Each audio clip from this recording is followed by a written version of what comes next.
This is a tough budget in one sense. It, in my mind, does a lot that's good. For example, the additional compensation for classified staff.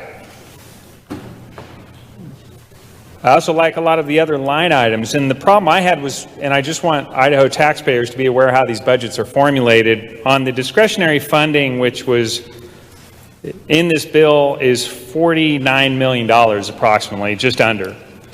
In September, when the process started under the last superintendent of instruction, to cover discretionary spending, the intent was to cover inflationary increases, and at a calculation of 8.5% inflation, the last superintendent of public instruction, just in September, not that many months ago, requested just under $24 million for discretionary spending.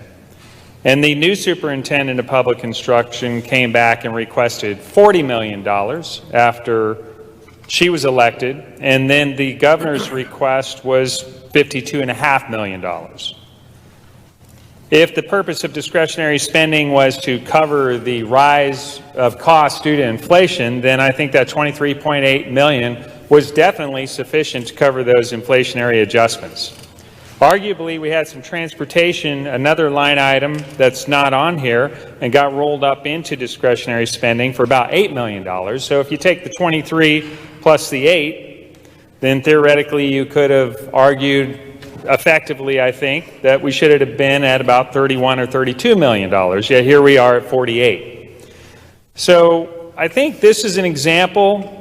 If I wouldn't prefer to see this in discretionary funding, if we wanted to increase public school operations budgets in some other way, I don't think discretionary funding was the way to do it for that additional $17, $18 million.